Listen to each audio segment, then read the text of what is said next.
होता है याग, आग लगी आकाश में चुई चुई गिरे अंगार, संत नहीं होते तो जल मरते संसार।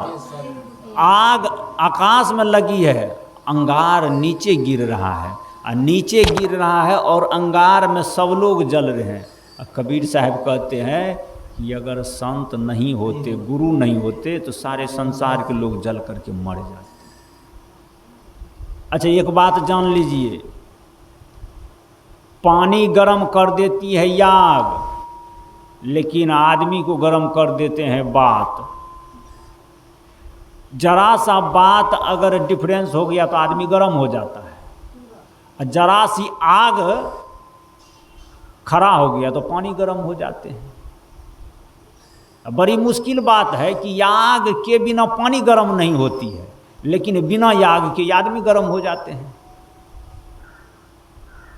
हमारे बाबा ने दिया पानी गर्म होने के लिए, पानी गर्म नहीं हुआ, अपने गर्म हो गए। हमने कहा बाबा यही सस्ता उपाय है, आप में कोई खर्चा नहीं हुआ, बिना खर्चा के गर्म हो गए। तो बताइए कि हम लोग बिना ईंधन के, बिना याग के गर्म हो जाते हैं। कबीर साहब कहते हैं कि जाको सदगुरु नहीं मिला, अर्थात जिसको, हम लोगों को अगर सही मार्गदर्शन नहीं मिला तो हम लोगों की वही दशा है कि घर जरे घूर बुताए। घर जल रहा है, सब कुछ चला गया, लेकिन थोड़ा सा कारण, थोड़ी सी बात की डिफरेंस के कारण, थोड़ी सी समझ के डिफरेंस के कारण हम लोग व्यर्थ में अपने जीवन को गंवा रहे हैं। आज गुरु पूर्णिमा है, हम लोगों को गुरु से डायरेक्शन लेना चाहिए, गुरु से सीखना चाहिए कि कैसे गुरु भी अनुकूल हो या प्रतिकूल हो, सब में आनंद रहते हैं, प्रसन्न रहते हैं। भगवान बुद्ध के सामने पागल हाथी को छोड़ दिया गया, उसको कोई चिंता नहीं। अंगुली माल तलवार लेकर के खड़ा हो गया, उसको कोई चिंता नहीं। कबीर साहब को 52 कसनी में डाल दिया गया, कोई चिंता नहीं। महात्मा गांधी जॉर्ज पंचम के सामने चला गया, जबकि बड़े बड़े वीर और बड़े बड़े महारथ का उसके सामने पसीना उतरता था, महात्मा गांधी खिलखिला के हंसने लगे। तो संत महापुरुष के सामने भी दुख आता है, दर्द आता है, लेकिन संत महापुरुष उस दुख दर्द को भी हंस हंस करके सह लेते हैं। तो हम लोगों को इस लिहाज से सद्गुरु के शरण में जाना अति आवश्यक है, क्योंकि हम लोग छोटी छोटी बातों में परेशान हो जाते हैं, छोटे छोटे परिस्थिति में हम लोग व्याकुल हो जाते हैं, लेकिन संत गुरुजन बड़े से बड़े परिस्थिति को देखते हैं, और जैसे कि कितना ही जोर से तूफान आए और पहाड़ को हिला नहीं पाए। पहाड़ हिलता है तूफान से, कितना ही तूफान आए, लेकिन पत्ता का झोंका एक सिसकी में हिल डोल करके टूट फट के बराबर हो जाता है। सोच लीजिए कि हम लोग भी तूफान को सहने के लिए अगर क्षमता बनाना चाहते हैं तो पर्वत से सीखिए कि एक दृढ़ासन में बैठ करके हिम्मत से सह लीजिए, आओ तूफान हम तुझे देख लेंगे। कभी हमारे तुलसीदास कहते हैं, बूंद आघात सहे गिरी कैसे, खल के बचन संत सहे जैसे। कितना हूँ बड़ा बूंद गिरेगा पत्थर पर तो पत्थर को चोट लगेगा, जब हथिया का बूंद गिरता है तो देह पर चोट लगता है। तुलसीदास कहते बूंद आघात सहे गिरी कैसे, उस बूंद को पर्वत सह जाता है, एक बार भी उसको तकलीफ नहीं होता है। कितना हूँ, अभी हमने सुना कि केदारनाथ में एक बार बादल फट गया और वहाँ लाखों लोग मर गए, और सब पानी एक बार धरती पर गिर गया, और उस पर्वत पर पानी गिरा तो सारे ईटा का मकान, सारे पत्थर का मकान टूट फूट करके बस ट्रक ट्रेन सब दह गया। लेकिन केदारनाथ एक पत्थर के ऊपर मंदिर बना हुआ है, सब मंदिर चला गया, भोला बाबा का मंदिर ठहर रह गया। तो पत्थर इतना मजबूत था कि पानी को सह गया। तुलसीदास कहते हैं उसी पत्थर के तरह मजबूत हो जाइए। बूंद आघात सहे गिरी कैसे, खल के बचन संत सहे जैसे। जैसे बूनी को, वर्षा को, पानी को पहाड़ सह जाते हैं, वैसे खल के वचन को संत सह जाते। दुनिया के लोग कैसहूँ वचन कहे, संत को गुस्सा उठवे नहीं करते। संत को क्रोध होता नहीं है। क्यों? क्योंकि वो ऐसे सह जाते हैं जैसे पत्थर पानी को सह जाते हैं, वैसे हमारे संत उसका सहन कर लेते हैं कि ये आता है और जाता है। नानक देव ने कहा, नानक नन्ही बनी रहो जैसे छोटी दूब, अब बड़े पेड़ गिर जाएंगे दूब खूब के खूब। जब तूफान आता है तो बड़ा बड़ा पेड़ गिर जाता है, रास्ता पर, रोड पर, सड़क पर जाम लग जाता है। हम देखते हैं कहीं कहीं तूफान जब आता है तो रोड पर गिर जाते हैं पीपर के गाछ, बरगद के गाछ, बड़े बड़े गाछ, पेड़ सब, तार, नारियल सब गिर जाते हैं, खजूर गिर जाते हैं, लंबे लंबे पेड़। लेकिन दुभरी एक घास होती है, तूफान उसको उखाड़ नहीं पाते। देखें दुभरी उखड़ते हुए तूफान से, हवा से। नारियल के गाछ, तार के गाछ, पेड़, बैर, बबूर, कटहल, आम, इमली, पीपल, बरगद सब टूट जाते हैं, लेकिन दुभरी का कुछ नहीं हो पाते हैं। नानक देव कहते हैं, नानक नन्ही बनी रहो जैसे छोटी दूब, अब बड़े पेड़ गिर जाएंगे दूब खूब के खूब। कहा जितना बड़ा पेड़ है तूफान आएगा सब गिरेगा, लेकिन दुभरी का कुछ नहीं बिगड़ेगा। क्यों नहीं बिगड़ेगा? क्योंकि दुभरी इतना छोटी है, इतना छोटा है कि हवा उसका कुछ नहीं बिगाड़ पाएगा। वो धरती को पकड़ लेते हैं। जब तूफान आते हैं तो अगर पूरब से तूफान आएंगे तो दुभरी पश्चिम के तरफ लेट जाएंगे कि कोई बात नहीं, आराम कर लेते हैं। तूफान आता है, दुभरी लेट करके मजा लेती है। बड़ा बड़ा पेड़ जो है गिरने, पड़ने, फटने, चिटने लगता है, वो तो तहस नहस हो जाता है, मिट जाते हैं, कट जाते हैं, फट जाते हैं, लेकिन दुभरी आराम से सो जाती है। आपसे भी हम निवेदन करते हैं, अगर आपको भी गुरु का ज्ञान मिलेगा तो आप छोटे हो जाएंगे, और जब संसार का तूफान आएगा तो सब व्याकुल होंगे, आप सो जाएंगे आराम से।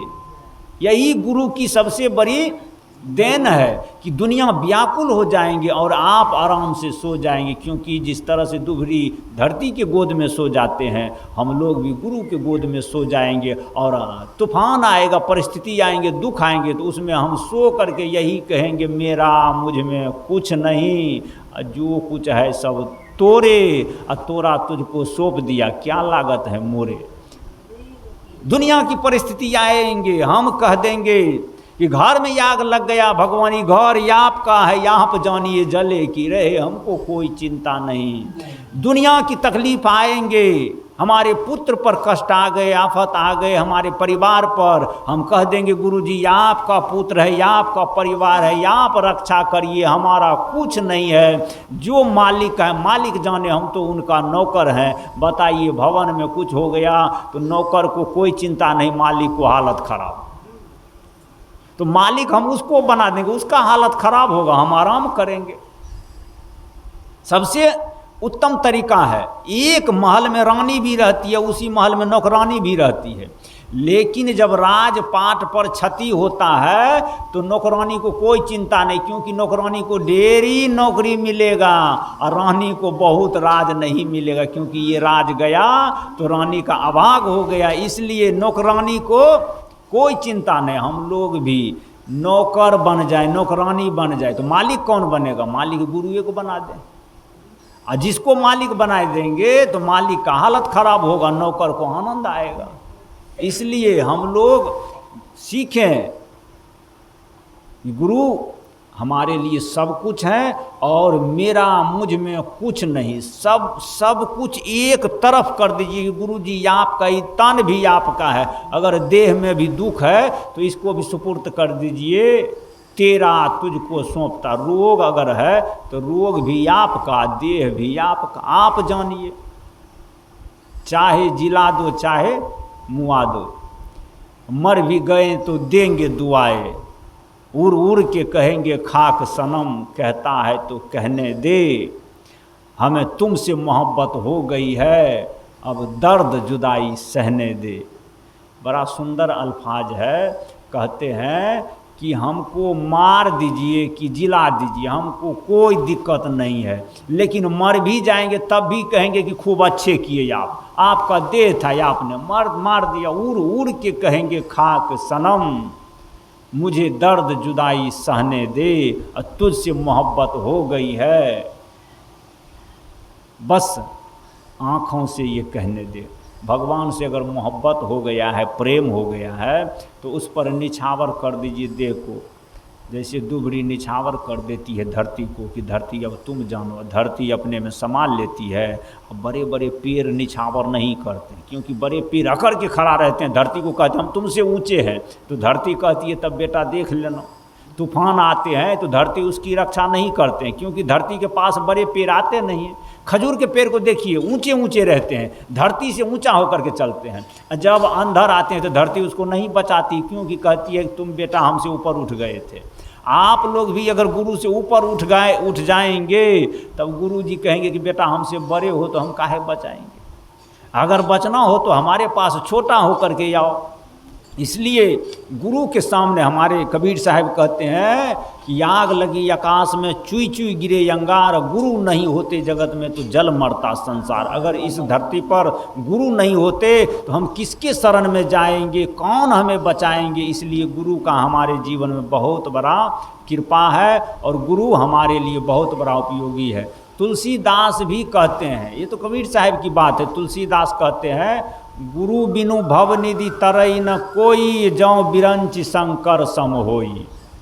कहा कि गुरु के बिना कोई भवसागर नदी पार नहीं हो सकता है, चाहे ब्रह्मा जी हो और चाहे विष्णु जी हो कि चाहे शंकर जी हो, गुरु बिनु भवनिधि तरई न कोई।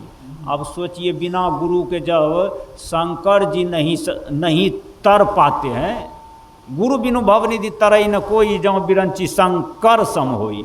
जब शंकर जी का उपाय नहीं है तो संतोष जी का उपाय होगा। इसका मतलब है कि गुरु के बिना शंकर जी का उपाय नहीं हुआ तो संतोष जी का भी उपाय बिना गुरु के नहीं होगा।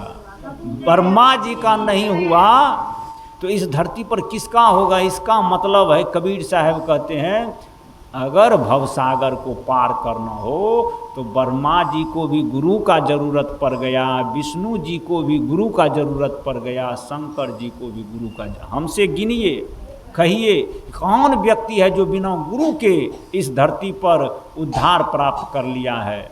अभी आपने सुना हमारे साहब जी कह रहे थे कि शंकर जी का गुरु अगस्त जी हुए, कृष्ण जी का गुरु संदीपन जी हुए, अंगिरस जी हुए, राम का गुरु वशिष्ठ जी हुए, विश्वामित्र हुए, और इस धरती पर जितने महापुरुष का नाम लीजिए सबके जीवन में गुरु है। और जब भगवान का गुरु हुआ, राम कृष्ण से को बराउन हूँ तो गुरु किन, राम का गुरु कृष्ण का गुरु।